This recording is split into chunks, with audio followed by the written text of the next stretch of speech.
¿Qué tal? ¿Cómo les va? Esto es Noticias de la Carne, con información suministrada por el IPCBA, el Instituto de Promoción de la Carne Vacuna Argentina, que viene de realizar su primer seminario técnico en la provincia de Salta y también su primer jornada a campo, en este caso en Formosa, las dos primeras fechas seleccionadas y elegidas en el norte de la República Argentina para iniciar el año 2014 en materia de capacitación. Ustedes, como siempre, pueden comunicarse con los técnicos del instituto a los datos que figuran aquí en este momento y a pie de pantalla. Nosotros nos vamos a meter ahora de lleno con nuestro primer informe, una entrevista realizada con el ingeniero agrónomo Dardo Chiesa, consejero del IPCBA. En este caso nos habla sobre Escherichia coli.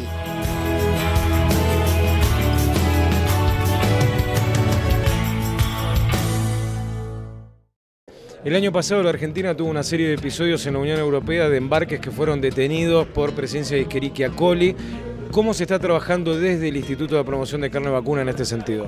Bueno, a ver, nosotros tenemos un problema con Escherichia coli en el país, que es la productora de síndrome urémico hemolítico, y el instituto está llevando adelante una serie de acciones como el programa de carnicerías saludables, campañas que hemos tenido, campañas publicitarias en función de lo que se debe hacer en la cocina para prevenir este tipo de cosas, no lavar las verduras, no intercambiar cuchillos, bueno, una serie de parámetros que el instituto ha puesto mucha guita.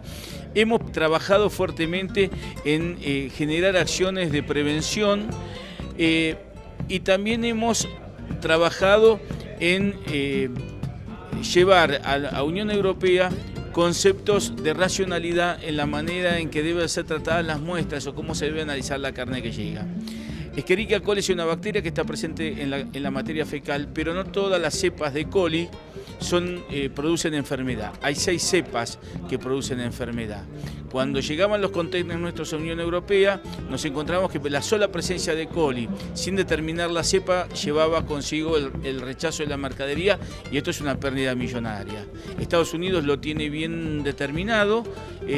Primero hace un análisis de producto de riesgo. Hay productos como los cortes que van a cocina, no tienen ningún tipo de riesgo, y después están los trimming o las carnes, el chuck and blade, que van a carne picada, que eso sí implican un riesgo importante.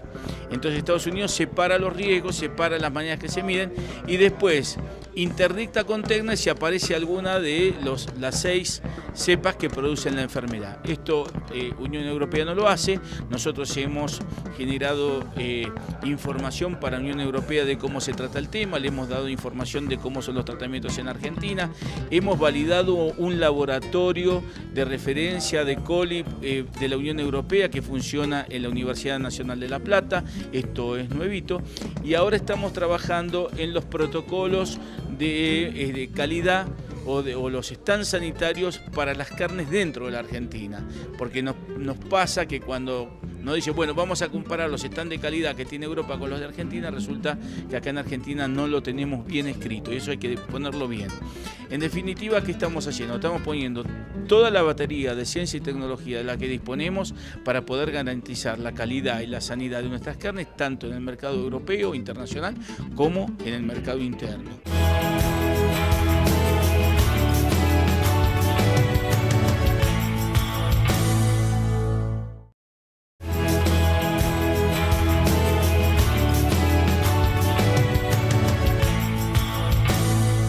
Ignacio Lupión es el vicepresidente de la Sociedad Rural de Salta.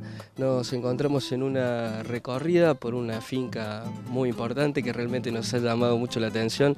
Bueno, te damos la bienvenida a nuestro programa y en primer término, bueno, vamos a hablar un poco de actualidad, un poco de carne, un poco de ganadería para ver cómo están en la provincia, ¿no?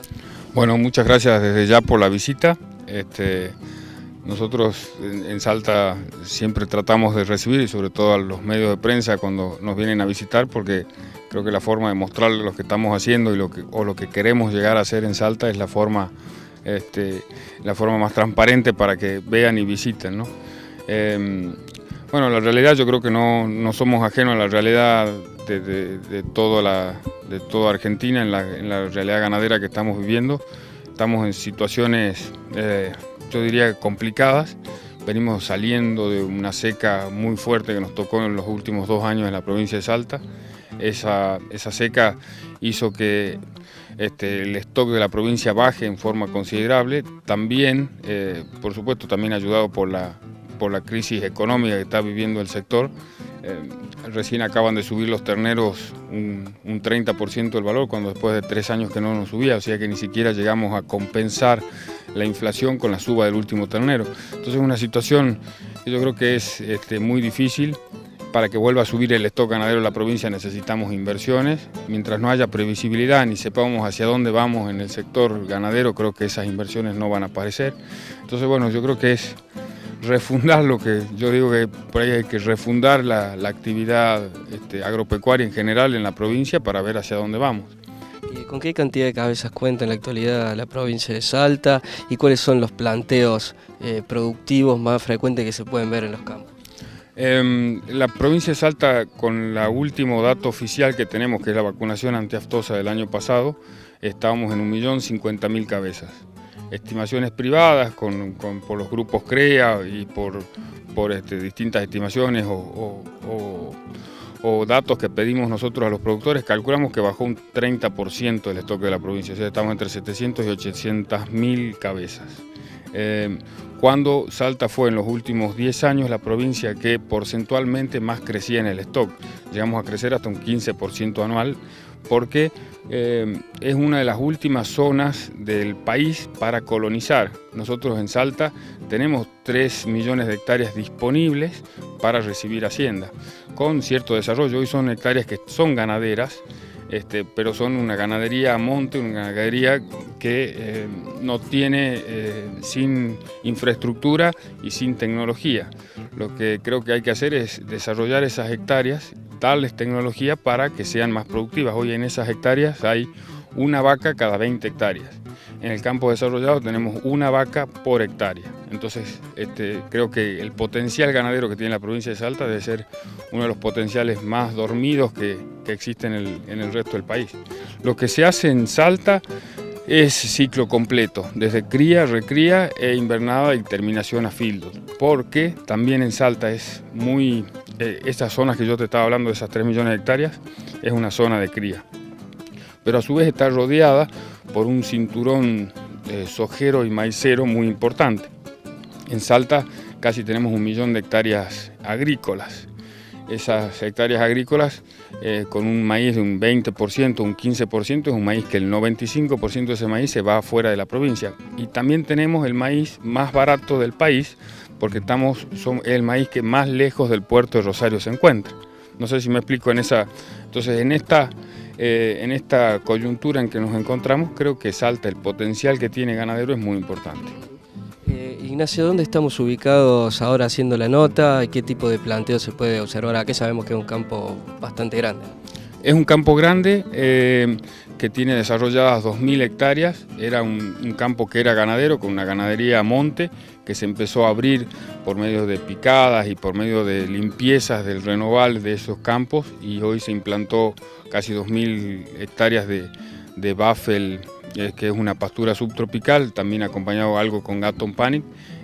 Es un campo, en algún sentido, un modelo a seguir para el desarrollo de las hectáreas. Estamos en una zona de transición entre lo que es el Valle del Lerma, que es donde está la ciudad de Salta, y el Chaco salteño. Esto es más parecido hacia el Chaco salteño, en el lugar donde estamos. Es una zona de cría, con una muy buena recría de hembras. Los machos de este campo se van a recrear a otro campo y después se terminan en feedlot. Se están haciendo, con estos terneros de acá se están haciendo mej, se lo están vendiendo en las carnicerías de Cerrillo y La Merced, que son pueblos que quedan acá cerca. La verdad que es un planteo económicamente sustentable, a pesar de los vaivenes que veníamos hablando antes, pero creo que es un planteo bueno y es un modelo a seguir, y creo que es una de las formas en que creemos que darle valor a estas tierras que muchos tiempos estuvieron desperdiciadas, con una muy baja carga animal, y creo que se pueden hacer con la recorrida que ustedes hicieron.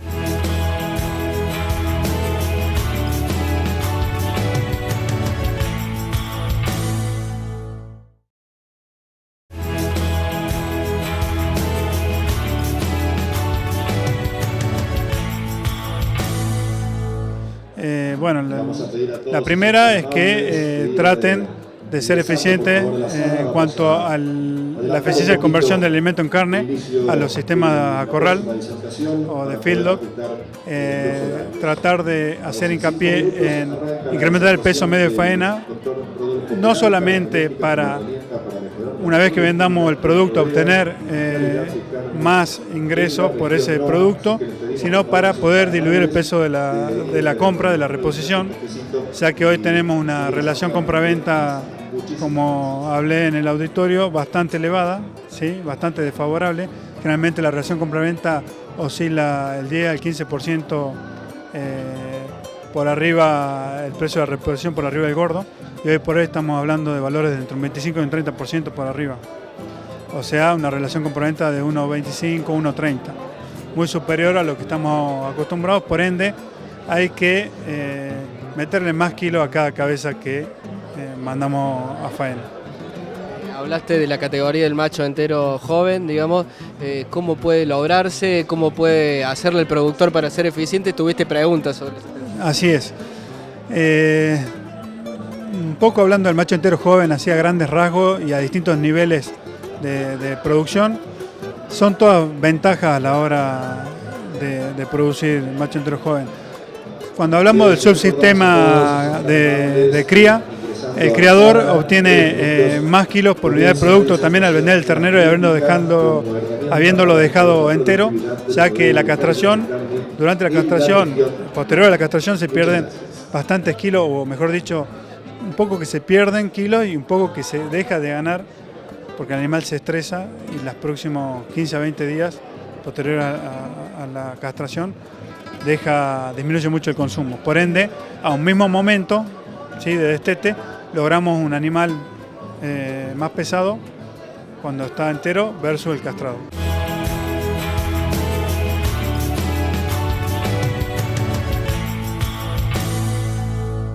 Tenemos hoy la materia prima en la Argentina después de una caída de 12 millones del rodeo y con un crecimiento poblacional de 500.000 por año, como para recuperarnos en materia de exportaciones. Sí, yo creo que sí, que en definitiva hay que cambiar alguna serie de cuestiones que probablemente estén afectando el consumo, la producción de animales elegibles para exportación. Hoy se trató aquí en el seminario claramente de que los productores del NOA tranquilamente tienen la base genética para hacer novillos pesados de exportación, pero que en realidad necesitan tener una cierta previsibilidad de su negocio, porque es un negocio más largo, hay que tener un año y pico más el animal en el campo para poder lograr el peso elegible de exportación. Eso no es menor, porque es un capital de trabajo que está inmovilizado mucho más tiempo. Hoy por hoy, ¿por qué estamos faenando animales muy livianos? Seguramente porque estamos en un ciclo muy corto, en la búsqueda de una rentabilidad cortita y de no tomar demasiados riesgos respecto de la previsibilidad, y por eso que el ganadero hoy por hoy está en ese tipo de negocios, pero que tranquilamente puede pasarse a la exportación, lo puede hacer y muy fácilmente. Ahora, ¿es el huevo o la gallina? Porque uno dice, la gente no hace animal pesado porque no hay exportación. Y si no hay exportación, nadie lo produce tampoco. ¿Qué se tiene que destrabar primero? ¿La mentalidad del ganadero, que tiene que aguantarse un año y medio más el animal en el campo para meterle 150 kilos más?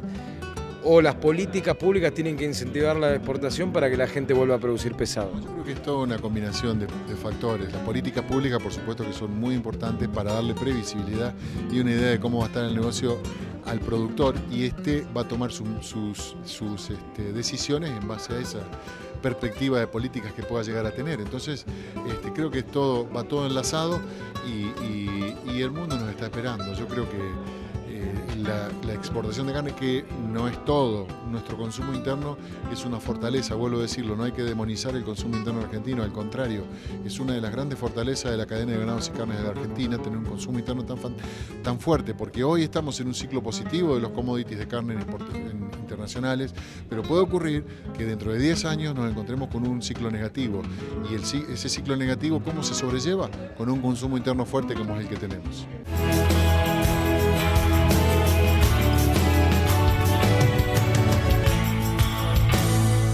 El Instituto de Promoción de la Carne Vacuna Argentina y la Cámara Argentina de Feedlot presentan Buenas prácticas, manejo de la manga. El Departamento de Calidad y Medio Ambiente de la Cámara Argentina de Feedlot en estos últimos años ha estado trabajando en diversos aspectos de la actividad feedlotera para mejorar la eficiencia de los recursos disponibles en el establecimiento y ordenar el trabajo dentro del establecimiento, logrando mejorar los índices productivos y seguir creciendo en esta actividad. Los aspectos que tendremos en cuenta en este video respecto al tema manga son los siguientes: instalaciones y equipamiento, recibo y almacenamiento de medicamentos, preparación del trabajo en manga, manejo del animal en la manga, trabajos en la manga, trazabilidad y registro, limpieza de instrumental, disposición de residuos.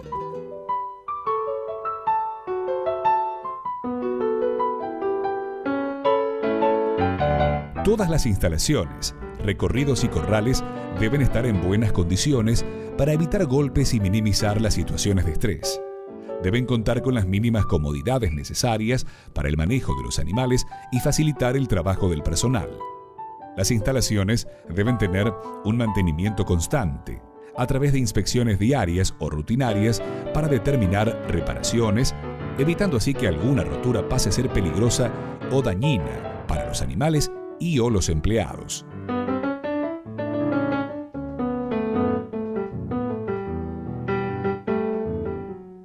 Se deberá llevar un inventario de los medicamentos que hay en el establecimiento. Todo producto que se compre debe estar aprobado por el SENASA. Debe haber un empleado encargado de recibir, inventariar, almacenar y manejar los medicamentos dentro del establecimiento. Dicho empleado debe saber de antemano qué hay que hacer cuando recibe un lote de medicamentos en dudoso estado o cuando tiene alguna duda sobre la cadena de frío. Los productos veterinarios deberán ser almacenados en un lugar exclusivo para estos y con acceso restringido. Todos los medicamentos serán almacenados y utilizados de acuerdo a lo indicado en su marbete.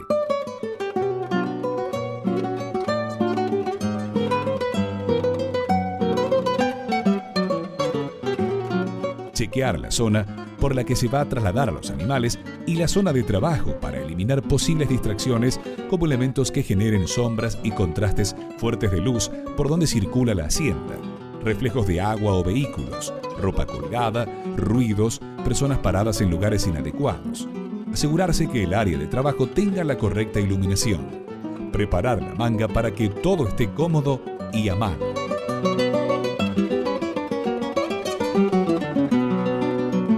Cada establecimiento poseerá un plan sanitario que incluya todos los tratamientos que se llevarán a cabo tanto en el ingreso de los animales como en aquellos casos de aparición de alguna enfermedad durante el periodo de engorde. Este plan sanitario deberá actualizarse periódicamente. Por cada producto a utilizar, se deberá chequear la fecha de vencimiento y leer la etiqueta e instrucciones de uso antes de realizar la aplicación, asegurándonos así de administrar la correcta dosis. No se deben preparar más vacunas que las necesarias para la cantidad de animales programados. Llevar a la manga los medicamentos que deben mantenerse fríos en una heladerita con refrigerantes. Se debe prevenir la exposición de las vacunas al calor, luz ultravioleta o temperaturas bajo cero.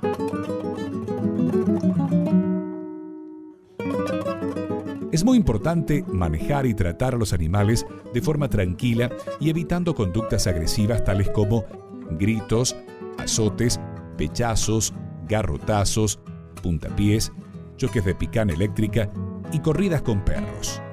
El personal debe entender la importancia de un trato correcto de los animales, teniendo en cuenta los conceptos básicos de bienestar animal. El trabajo en silencio es una de las prácticas más simples y saludables para la hacienda y para la gente. Al ingresar animales en la manga, deberá hacerse de manera que estos queden holgados, tanto en el toril como en la manga. Se debe evitar que los animales estén apretados. Los bovinos, por lo general, se mueven con mayor facilidad en grupo, con lo cual lo ideal es no manejar nunca animales aislados, hacerlo siempre en grupo, mantener a los animales lo más calmados posibles durante todo el tiempo, por lo cual se recomienda instruir y entrenar al personal, fomentando su comprensión y conocimiento de la labor que realiza para una mejor eficiencia y mayor seguridad laboral. Asear la zona de aplicación antes de comenzar los trabajos, evitando cualquier tipo de contaminación. El uso adecuado del instrumental de aplicación es clave durante el trabajo en manga. La higiene del mismo evita la propagación de gérmenes patógenos que pueden llevar a abscesos o lesiones en el animal. Se recomienda quitar el aire de las jeringas, asegurándose de esta manera de estar administrando la correcta dosificación.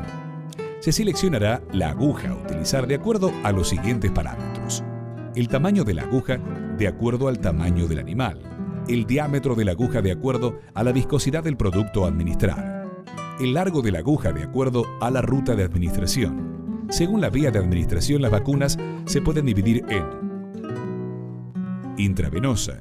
La inyección se da en la vena del animal. Intramuscular. La inyección se da en el músculo del animal. Subcutánea. La inyección se da debajo de la piel del animal. Subcoyuntival.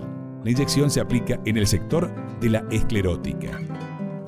Siempre que sea posible utilizar productos que se administren por la vía oral, subcutánea o aquellos que tienen una acción tópica. El cambio de agujas luego de una cierta cantidad de aplicaciones es fundamental para evitar irritación, posibles infecciones y, por supuesto, agujas rotas dentro del animal. La aguja debe reemplazarse por otra cada 50 animales.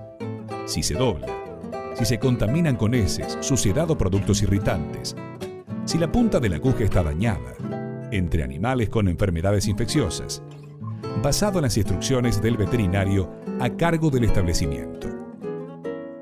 El establecimiento debe tener un procedimiento que indique los pasos a seguir en caso de que se rompa una aguja dentro del animal. Se debe asegurar al animal para que no pueda moverse mientras se aplican los medicamentos, evitando así posibles lesiones en el animal y agujas rotas. En todos los casos, la inyección debe darse en la zona de la tabla del cuello, no en las masas musculares traseras del animal. No se debe usar la misma zona para aplicar diferentes inyecciones. Se debe cambiar de lado o espaciarlas al menos 8 centímetros entre cada una. Se debe administrar la cantidad de droga indicada en la etiqueta. No exceder los 10 centímetros cúbicos por zona intramuscular, ya que esto puede aumentar el daño del tejido muscular, provocando lesiones y puede alterar el tiempo de retiro. En aquellos casos en los que se medica un animal que está próximo a ser enviado a faena, se recomienda identificarlo de alguna manera.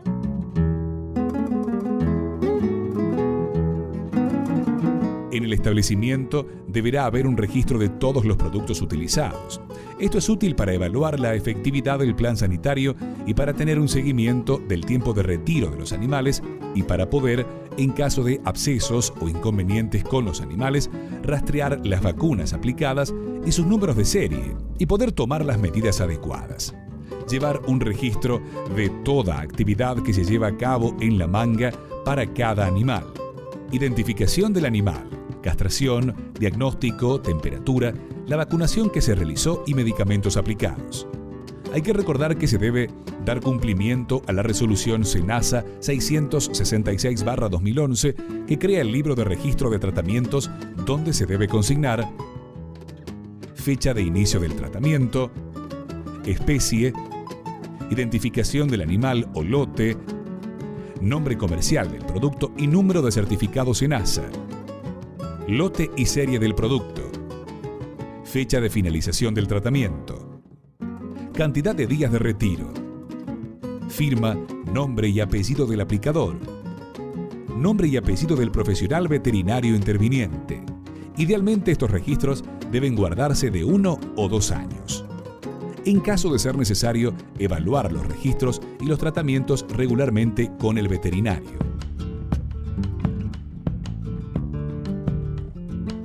No se debe usar desinfectantes para limpiar el interior de las jeringas. La jeringa debe guardarse en un lugar limpio y seco. Idealmente se puede poner en una bolsa hermética y guardarla en la heladera o freezer. Recordar que para utilizarla, la jeringa deberá estar a temperatura ambiente. Limpiar todo el equipo de vacunación una vez que termina el día de trabajo. Utilizar solamente agua limpia y caliente. En la manga de un feedlot se generan distintos tipos de residuos, caravanas, plásticos, frascos y agujas, entre otros materiales de trabajo. Cada uno de ellos deberá ser agregado en tachos debidamente identificados y apropiados para cada tipo de residuo. El feedlot debe tener un lugar preparado y apto para el almacenamiento de estos residuos y tener definida su disposición final. El Instituto de Promoción de la Carne Vacuna Argentina y la Cámara Argentina de Feedlot presentaron Buenas Prácticas Manejo de la Manga.